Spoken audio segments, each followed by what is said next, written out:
Hello everyone, this is Shane with HCCI Protection in Denver, Colorado, and I want to talk to you about this semi-automatic weapons ban that is going on in Colorado. It has already passed multiple forms of legislature, and now it's going to our governor's desk. Here's the issue you need to be aware of in Colorado. Colorado already is not enforcing the laws on the books for the crimes being committed. Passing another law is not going to keep you safe. In the last 5.5 years, my company has successfully thwarted and apprehended violent criminals in Colorado, individuals that have already committed grievous offenses and have only been released back out on the streets to commit their carnage again. I'm going to talk to you about a couple of cases. In 2020, we were protecting a high-end female executive that was being stalked, harassed, sexually harassed, and followed, and even had her home broken into by a criminal that was already on parole with an ankle monitor. When we spoke to the local law enforcement in Aurora, Colorado, about what was going on and reached out to get the information on this person that had a 56-page rap sheet: armed bank robbery, grand theft auto, armed grand theft auto, assault, violating protection orders, and his case went on and on. They told us at that time they weren't even allowed to arrest individuals that had active violent warrants on the street. And a Arapahoe County judge refused to grant her a protection order. A violent criminal was threatening and stalking and harassing a female, and in our state, they did nothing about it but put him back on the streets. In 2021, we worked a case for an individual known as Gideon Long, whom at 12 years old shot and killed his mother and father. I want you to know that that's illegal, by the way. And then he slit his 5-year-old sister's throat and 9-year-old brother's throat with a knife.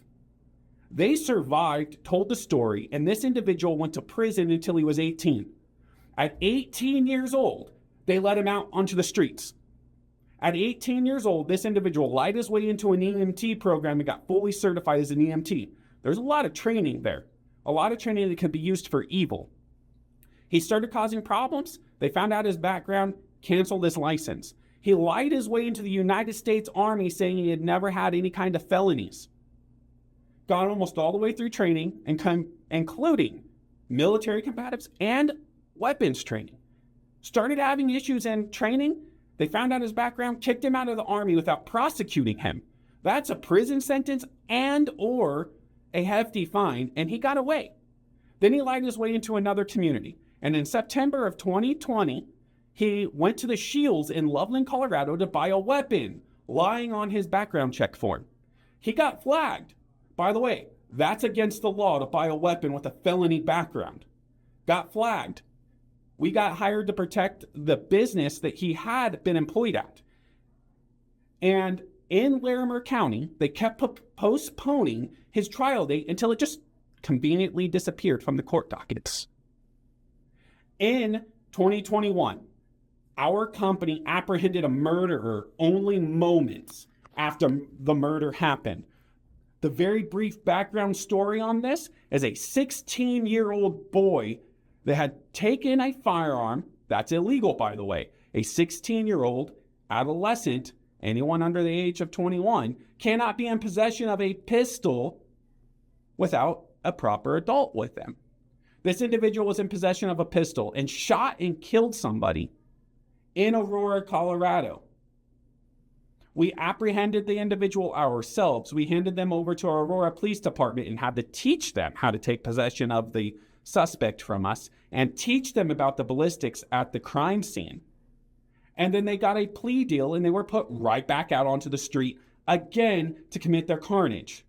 Here in Colorado, it was just released that the South American gang headquarters for the entire United States is here in Colorado.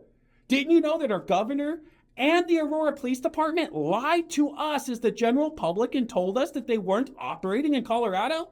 And now it's been found out that this is their headquarters, that they did take an apartment complex under their control, and that they've been committing many violent crimes in the state of Colorado, and they got away with it. If this law passes, it will only impact Law-abiding citizens, that's you and me. That's those of us that follow the law. It will not impact the criminals. The act of being a criminal is violating the law. We don't enforce the laws on the books. We put our criminals right back out onto the street in Colorado while inviting the criminals to come back to Colorado and live here. Listen, guys, I'm not against legal immigration. Our country's founded on it. It's how we were created. But our governor and our mayors are allowing illegal immigrants. You don't understand. Terrorists are slipping through. Violent gang members are slipping through. Child sexual predators are slipping through. Violent criminals are coming into America through our open borders, and they're settling in Colorado in these camps that our governor supports, spending millions of our taxpayer dollars. They're not enforcing the laws on these criminals. A couple of years ago, we had homeless encampments around schools. There were needles, there were drugs, there were sexual activities happening outside these schools. Nothing was done. They're not enforcing the laws on the criminals, but they want to enforce another law on you and prevent you from having the ability to protect yourself. Listen to me. This law won't make you safer when these guys that are supposed to protect you are not even taking the actions they need to enforce the laws on the books. Governor Jared Polis, you need to uphold the laws on the books for the criminals that are already committing these violent crimes and stop trying to pass more laws on the law-abiding citizens that are already following the laws. It will not make Colorado safer. You're only going to put the law-abiding people at more jeopardy. We cannot pass this bill in Colorado. We need to learn to hold the criminals accountable for the acts that they are committing and the violent crimes that they are committing now and today. Do not sign this bill. I'm calling on our Colorado residents to stand against this and to make the calls. We are not going to be safer with this. And the only action a safer Colorado is going to be enforcing our laws and taking the proper proactive and preventative security measures to keep our lives, our communities, our people, our businesses, our organizations, and our schools safe. If you need a consult on how to stay safe, call me, Shane Ammerman at HCCI Protection, 720-476-0312 or Shane at HCCIProtection.com. See you there.